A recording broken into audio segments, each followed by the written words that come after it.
आप सभी लोगों का मेरे YouTube चैनल पर बहुत बहुत स्वागत है।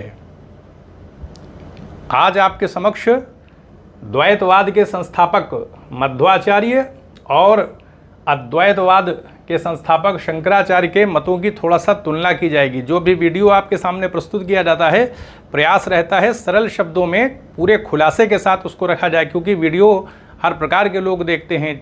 जब इम्प्रेशन जाता है तो देखते हैं लोग, तो स्पष्टता होनी चाहिए। तो इसलिए आप देखेंगे मध्वाचार्य का जो दर्शन है, मध्वाचार्य द्वैतवाद के संस्थापक हैं। तो यहाँ समझना चाहिए, जब हम अद्वैत की बात कर रहे हैं शंकराचार्य के मत के हिसाब से, शंकराचार्य केरल में पैदा हुए थे 788 ईस्वी में। बहुत बड़े दार्शनिक थे। उन्होंने यानी शंकराचार्य ने बादरायण का जो ब्रह्म सूत्र उनकी पुस्तक है उस पर भाष्य लिखा है, ब्रह्म सूत्र भाष्य।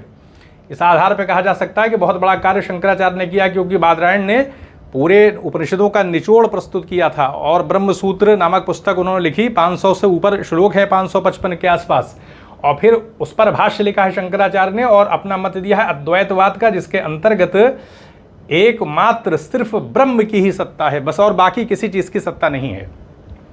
तो फिर हम आत्मा क्यों बोलते हैं? आत्मा जो है वो ये शरीर जो कि मायाजन्य है, माया से बना है। माया क्या है? ब्रह्म की शक्ति है, शक्ति, पावर। अब हम जैसे रस्सी में सांप देखते हैं तो किसी न किसी शक्ति की वजह से कुछ ना कुछ तो हो रहा है, दिमाग में हो रहा है, चाहे जहाँ हो रहा हो। लेकिन हमें रस्सी पड़ी हुई है, देख रहे हैं सांप। हम बहुत सारी चीज़ें ऐसी देखते हैं, होता कुछ है, हमको दिखाई कुछ पड़ता है। तो ये भ्रमात्मक स्थिति हमारे जीवन से जुड़ी हुई है, इसी को माया कहा गया है। यानी है कुछ और दिखाई कुछ पड़ रहा है, यही है माया। अब सवाल है कि है कुछ, दिखाई कुछ पड़ रहा है, तो ये कैसे होगा? दो ही प्रकार से की शक्ति से होगा।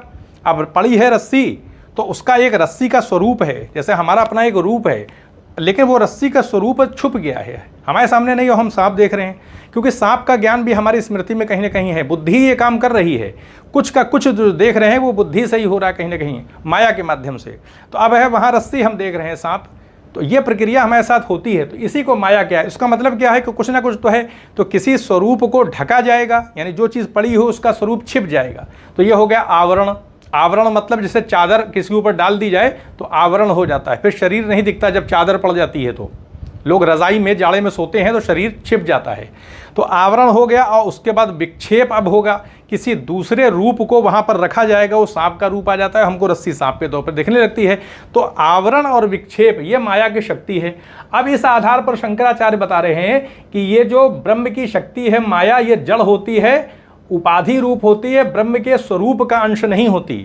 क्योंकि अगर ब्रह्म के स्वरूप से यानी ब्रह्म से ही ये जगत बनता तो फिर हमेशा के लिए वास्तविक होता, कभी नष्ट नहीं होता। लेकिन माया शक्ति से बना हुआ है, तो इस आधार पर ब्रह्म के स्वरूप का अंश ये संसार नहीं, बल्कि माया से बना हुआ। जब माया से बना है तो माया ब्रह्म को ही आधार बना के, ब्रह्म पर ही आवरण डाल करके ब्रह्म को ही अन्य अन्य रूपों में दिखाती है। अब सवाल ये है कि ब्रह्म को ही अन्य अन्य रूपों में का क्या मतलब है? कि ब्रह्म को ही सूर्य के तौर पर दिखाया जा रहा है, ब्रह्म को ही चंद्रमा के तौर पर दिखाया जा रहा है, ब्रह्म ही वृक्षों के रूप में दिखाई पड़ रहा है, ब्रह्म ही तरह तरह के फलों के रूप में दिखाई पड़ रहा है। तो यही तो स्थिति होगी। अगर माया के माध्यम से निर्मित है तो यही स्थिति होगी। तो बात यह है कि ब्रह्म की सत्ता सर्वगुण संपन्न है। वो एक ऐसी सत्ता है कि उसके द्वारा संकल्प किया जाता है, जिस चीज़ के बारे में वो चीज़ प्रकट हो जाती है। तो इस आधार पर कह सकता कि ब्रह्म के स्वरूप को हम जान नहीं सकते। निर्गुण इसलिए कहा जाता है क्योंकि हमारी बुद्धि ब्रह्म के स्वरूप को जान नहीं सकती, इसलिए निर्गुण है। बाकी उसकी सत्ता क्या है उसका ज्ञान किसी को नहीं हो सकता। हम अपनी बुद्धि से जान नहीं सकते ब्रह्म को। आत्म साक्षात्कार के माध्यम से ही ज्ञान की प्रक्रिया हो पाती, वो भी कुछ कुछ लोगों को ही ये ज्ञान हो पाता है। क्योंकि गीता में कहा गया है कश्चित एनम आश्चर्यवत पश्यति। आप गीता में देखिए लिखा है कश्चित एनम, यानी आत्मा को कुछ महात्मा महापुरुष आश्चर्य के साथ देखते हैं। तो सबके लिए संभव नहीं है ब्रह्म आत्म साक्षात्कार करना। तो इस आधार पर कहा जा सकता है कि जगत क्या है? जगत के जितने रूप दिखाई पड़ रहे हैं वो सब प्रतिबिंबात्मक हैं, आभासिक हैं। जैसे हमारे शरीर की छाया दीवार पर पड़ती है, तो अलग अलग प्रकार के प्राणी हैं, तो सबकी छाया दीवार पर अलग अलग रूप में पड़ेगी। जैसे हम फिल्म देखते हैं तो पर्दे पर अलग अलग चित्र उभरते हैं, उसी प्रकार से ये संसार की स्थिति है। मायाजन्य है। माया का मतलब प्रतिबिंबात्मक। रस्सी में सांप देखते हैं, वहाँ होता नहीं, दिखता है, हकीकत में हम डर जाते हैं, स्वप्न देखते हैं, डर जाते हैं। तो इस आधार पर कहा जाता है, शंकराचार्य ने बताया है कि शंकराचार्य बताने का प्रयास कर रहे हैं कि एकमात्र सत्ता जो है सिर्फ ब्रह्म की है बस, और ब्रह्म ने ही माया शक्ति के माध्यम से खुद को ही अन्य अन्य रूपों में प्रकट कर दिया है। और वो जो अन्य अन्य रूप है वो प्रतिबिंबात्मक है, विवर्त है। इस आधार पर अद्वैतवाद की स्थापना हो जाती है, एकमात्र ब्रह्म की सत्ता रहती है। और जगत भी हमने देख लिया मायाजन्य है, वास्तविक नहीं है, बस प्रतीति के स्तर पर है, व्यवहारिक स्तर पर ही सत्य है, पारमार्थिक स्तर पर एकमात्र ब्रह्म की सत्ता है। अब यहाँ पे बात आ रही, मध्वाचार्य अपना द्वैतवाद का सिद्धांत देते हैं। यहाँ तो अद्वैत आ लगा देते हैं तो निगेटिव हो जाता है। यहाँ द्वैत शब्द है, दो को बता रहा है, लेकिन जब आ लगा देते हैं हिंदी में तो अद्वैत यानी अब दो नहीं एक की बात होगी। तो अद्वैतवाद माने केवल एक ब्रह्म की सत्ता है। अब यहाँ मध्वाचार्य अपना दर्शन दे रहे हैं द्वैतवाद का। अब सवाल है कि मध्वाचार्य भी 108 उपनिषद उपलब्ध है वर्तमान में, पहले तो और भी ज़्यादा थे। इस आधार पर मध्वाचार्य उपनिषदों के अध्ययन के आधार पर अद्वैतवाद से अपना मतभेद करते हुए द्वैतवाद का सिद्धांत देते हैं। तो अब यहाँ पे देखा जाए कि द्वैतवाद का जो सिद्धांत दिया उसका क्या आधार है, क्योंकि कोई ना कोई तो आधार देखना पड़ेगा। तो आधार में मध्वाचार्य बता रहे हैं ये 5 प्रकार का भेद स्वीकार करते हैं, पंच भेदों की स्थापना करते हैं मध्वाचार्य। 5 प्रकार के भेद क्या होते हैं? जैसे ईश्वर की सत्ता है तो ईश्वर के गुणधर्म जो हैं, ईश्वर की जो शक्ति है वो जीव यानी आत्मा, हम चाहे आत्मा कहें चाहे जीव कहें, दोनों शब्द आते रहते हैं, बात एक ही है, चाहे आत्मा कहें चाहे जीव कहें। तो ब्रह्म और जीव में अंतर होता है, उसकी शक्तियों में अंतर है। तो पहला भेद तो यही हो गया। अब ब्रह्म का जीव से भेद तो होगा, ब्रह्म सर्वगुण संपन्न सत्ता है, उसकी चेतना के बारे में हम जान नहीं सकते कि वो किस रूप में चैतन्य युक्त सत्ता है। तो इस आधार पर सर्वगुण संपन्न है वो, जबकि जीव की जो चेतना है उसका जो आनंद है वो सीमित है, ज्ञान भी सीमित है। तो इस आधार पर मध्वाचार्य 5 प्रकार का भेद बताते हैं। ईश्वर का जीव से भेद कर देते हैं, ईश्वर का जड़ से भेद कर देते हैं। तो 2 प्रकार का भेद तो यही हो गया, क्योंकि ईश्वर और प्रकृति यानी जड़ पदार्थ उनमें भेद तो हो गई, 2 भेद ये हो गए। जीव का जीव से भेद कर देते हैं। तीसरे प्रकार का भेद होगा जीव का जड़ से भेद कर देते हैं। जीव का जीव से भेद का मतलब है कि अलग अलग प्रकार की जो भी आत्माएं हैं, क्यों आत्मा की संख्या असंख्य है तो सब में भेद होता है। एक आत्मा दूसरी आत्मा से अलग होती है, एक जीव दूसरे जीव से अलग होता है।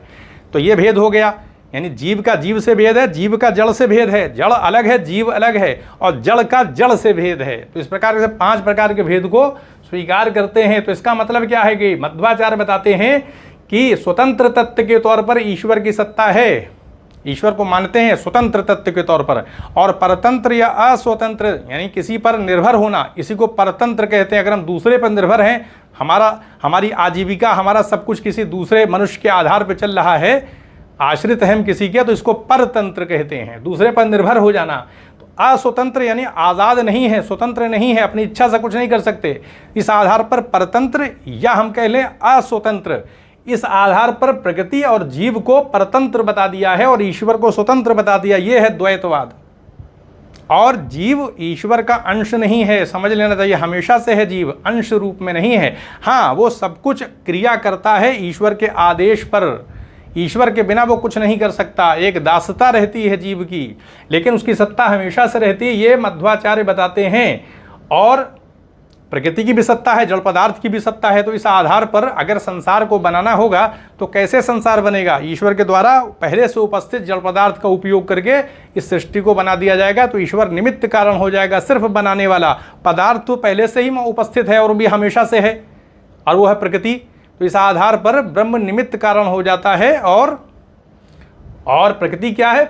उपादान कारण हो जाती है, यानी जिससे कोई चीज़ बनाई जाए। जैसे मिट्टी है तो उपादान कारण है, घड़ा अब एक उत्पाद बन गया, लेकिन बनाने वाला भी कोई होता है, उसको निमित्त कारण कहते हैं, जो बनाता है। तो इस आधार पर देखें कि द्वैतवाद के अंतर्गत स्वतंत्र तत्व के तौर पर ईश्वर की स्थापना को मान लेते हैं। जीव ईश्वर का अंश नहीं रहता है, लेकिन वो आश्रित रहता है पूरी तरीके से ईश्वर पर ही अपने हर कर्म के लिए। जितनी आज़ादी स्वतंत्रता ईश्वर के द्वारा जीव को दी जाएगी उतना ही वो कार्य कर सकता है। जीव को ज्ञान भी रहता है, जीव के अंदर आनंद की उपस्थिति भी है, वो कर्म भी करता है, अपने हिसाब से वो कर्म भी करता है, लेकिन जितना कर्म करने की आज्ञा मिलेगी, जितना आदेश होगा।